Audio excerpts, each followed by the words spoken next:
এগুলো এই দেশেরই দিনী ভাইদের, কেউ প্রবাসে কেউ দেশে, ব্যবসায়ীদের, তাদের টাকা, তাদের সম্পদ। আল্লাহ তাদের জাযায়ে খায়র দান করুক, আল্লাহুম্মা।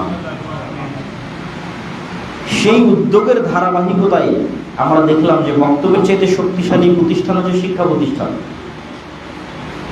শিক্ষা প্রতিষ্ঠান নিয়ে যদি আমরা কাজ না করি, যেখানে জামিয়া সালাফিয়া শিক্ষার মানে, শিক্ষা প্রতিষ্ঠানের দিক থেকে সকল ক্যাটাগরিতে শীর্ষস্থানে অবস্থান করছে সারা বাংলাদেশের মধ্যে।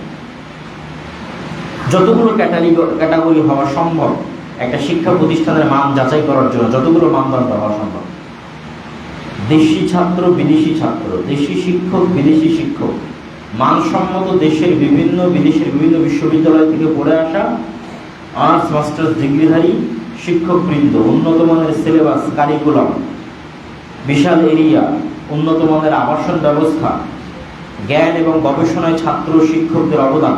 এখন যে কিশোরয় পত্রিকাটা বের হয়, পুরোপুরি জামিয়া সালাফিয়ার ছাত্ররা বের হয়। মানে আমাদের যে কিশোরয় পত্রিকাটা বের হয়, ওই পত্রিকার প্রচ্ছদ ডিজাইনটাও আমরা করি না, এই পত্রিকার টাইপিংটাও আমরা করি না, এই পত্রিকার প্রবন্ধ লেখা প্রুফ রিডিংও আমরা করি না, এই পত্রিকার প্রবন্ধ বাছাইও আমরা করি না। পুরোটাই জামিয়া সালাফিয়ার ছাত্ররা করে। প্রবন্ধ জমা থেকে, কবিতা লেখা থেকে, বাছাই থেকে ছাপানো পর্যন্ত প্রত্যেকটা স্টেপ স্বয়ং সম্পূর্ণভাবে তারা করে। এই জন্য সকল দৃষ্টিকোণ থেকে এটা একটা উন্নত মানের শীর্ষস্থানীয় প্রতিষ্ঠান। এর উপকারটা সমগ্র দেশে ছড়িয়ে পড়ুক, এটা আমাদের চাওয়া। কিন্তু সব জেলায় আমরা আমাদের মতো জামিয়া সালাফিয়া তৈরি করতে পারবো, এটা কিন্তু আমাদের পক্ষে সম্ভব নয়। হয়তো আমরা বিভাগীয় শহরগুলোতে হয়তো আমরা জামিয়া সালাফিয়া তৈরি করতে পারি।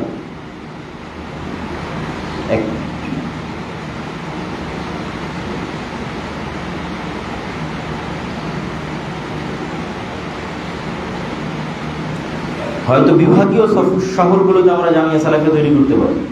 তখনই আমরা চিন্তা করলাম যে বিভিন্ন জেলায় যে দিনী শিক্ষা প্রতিষ্ঠানগুলো আছে, এগুলোকে মার্কাজ, দিনের, তাদেরকে আমরা সহযোগিতা করে কতটুকু এগিয়ে নিতে পারি শিক্ষার মান উন্নয়ন।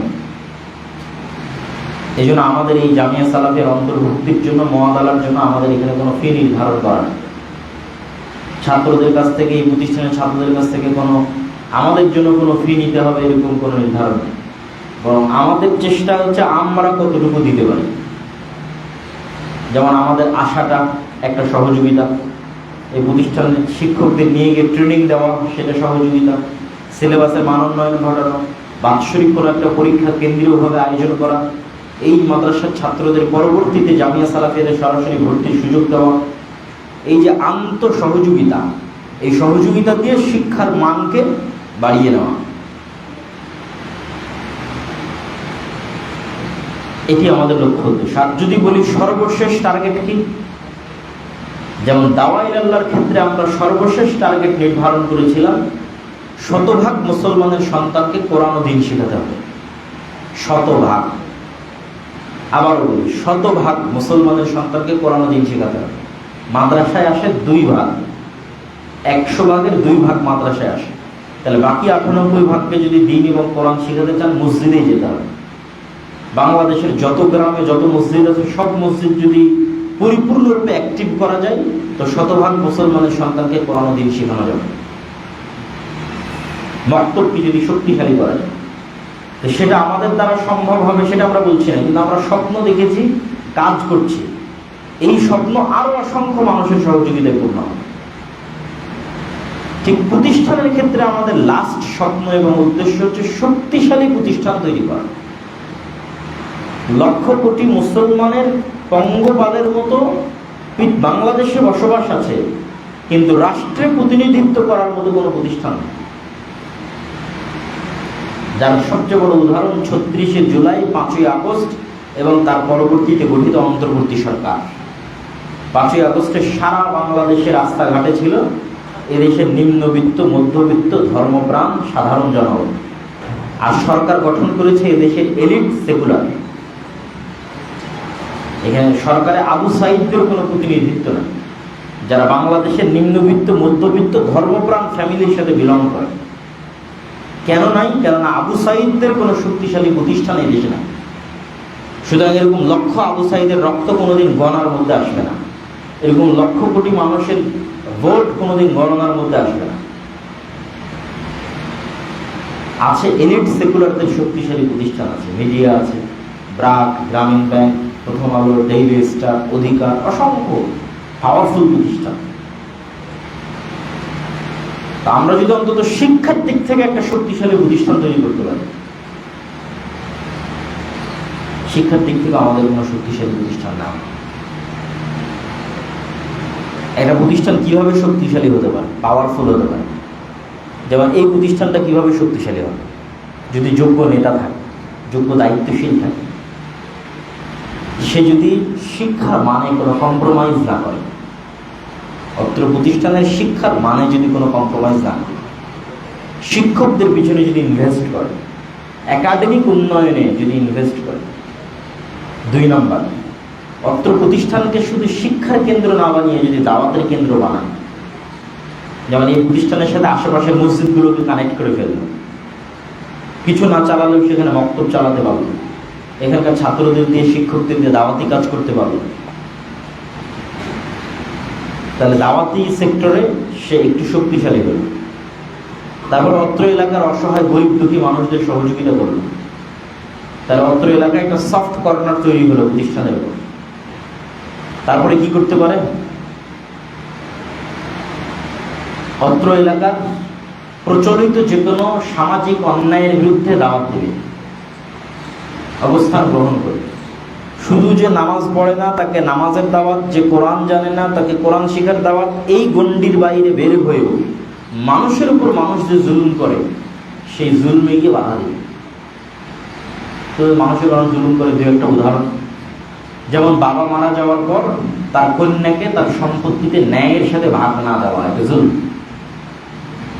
তো মাদ্রাসার সব হুজুর জানাজার সালাতে ঠিকই অংশগ্রহণ করতে গেছে, ছাত্ররা সব সেখানে দাওয়াত খেতে ঠিকই গেছে, কিন্তু ওই বাড়িতেই যে এই জুলুমটা হচ্ছে সেটার বিষয়ে কেউ কথা বলতেছে।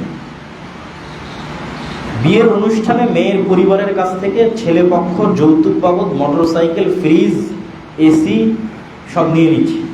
তো ওই বিয়ের অনুষ্ঠানে মাদ্রাসার ছাত্র শিক্ষক সবাই গেছে, এলাকার মুরব্বী, হাজি, নামাজি সবাই গেছে, কিন্তু এটা যে একটা মানুষের উপর জুলুম হচ্ছে সেটা নিয়ে কেউ কথা বলে। আমরা দাওয়াত দেওয়ার সময় দাড়ি, টাকনোর উপর কাপড় এগুলো নিয়ে ঠিকই দাওয়াত দিই, কিন্তু সমাজে যে মানুষের উপর মানুষের জুলুম হয় সেটা নিয়ে কথা বলে। যখন ওটা নিয়ে কথা বলা শুরু করবেন তখন আপনি নেতা হবেন, এবারে লিডার। এই সবগুলো যখন একসাথে একত্রিত হবে তখন আপনি স্থানীয় মেম্বার, ইউনিয়ন চেয়ারম্যানের যুদ্ধ পাওয়ারফুল, প্রতিষ্ঠান পাওয়ারফুল হয়ে যাবে। এটাই শক্তিশালী ইনস্টিটিউট, শক্তিশালী প্রতিষ্ঠান। কিন্তু আগে গোড়া থেকে শুরু করতে হবে যে এই প্রতিষ্ঠান কিসের জন্য প্রতিষ্ঠিত, শিক্ষার জন্য। শিক্ষার মানে কোনো কম্প্রোমাইজ হবে।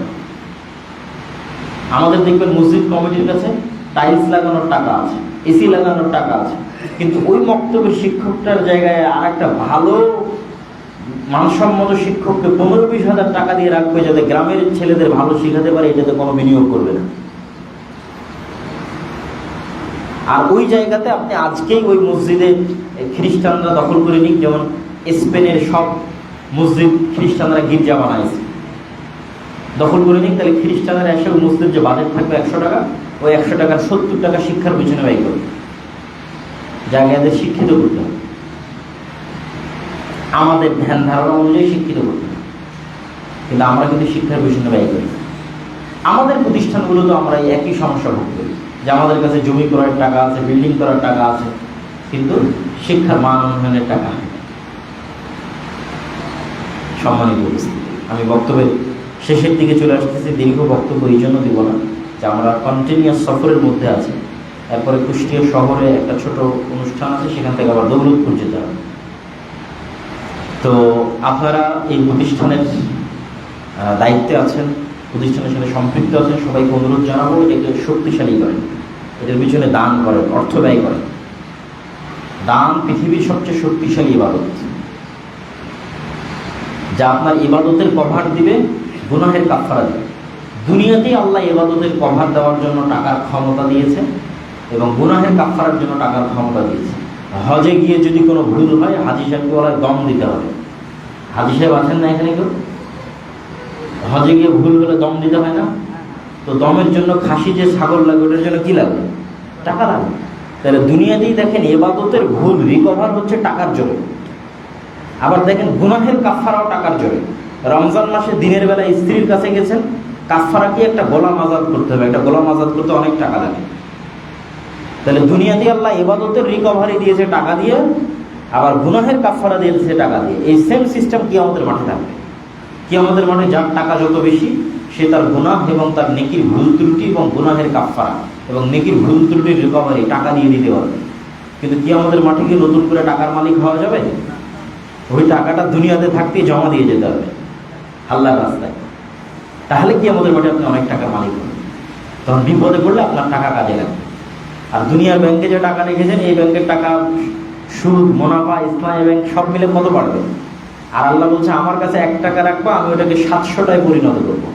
আবার ওই 700কে মাটিতে পুঁতে আবার কয়েক হাজারে পরিণত করবো। এভাবে কিয়ামত পর্যন্ত বাড়তেই থাকবে। আল্লাহ যেভাবে একটা লিচু গাছ লাগানো হয়েছে, একটা নারকেল গাছ লাগানো হয়েছে, তো একটা ওখান থেকে যখন গাছটা হয় তখন 50টা ধরে।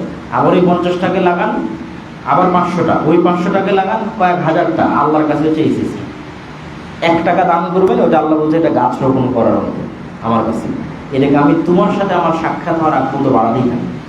তাহলে এই প্রতিষ্ঠানগুলোতে আপনারা নিরঙ্কুশভাবে, নিরলসভাবে, ব্যাপকভাবে সহযোগিতা করে শিক্ষার মানে এগিয়ে আসেন। আমরা যতদূর সহযোগিতা করার প্রয়োজন, আসার মাধ্যমে, যাওয়ার মাধ্যমে, ট্রেনিংয়ের মাধ্যমে, ছাত্রদের মানোন্নয়নের মাধ্যমে, শিক্ষকদের মানোন্নয়নের মাধ্যমে আমরা আছি ইনশাআল্লাহ। আল্লাহ যেন আমাদের তৌফিক দান করে। আল্লাহুম্মা। এইগুলো আমি আমার সংক্ষিপ্ত বক্তব্য এখানে শেষ করছি। আলহামদুলিল্লাহি রাব্বিল আলামিন। আসসালামু আলাইকুম ওয়া রাহমাতুল্লাহি ওয়া বারাকাতুহু।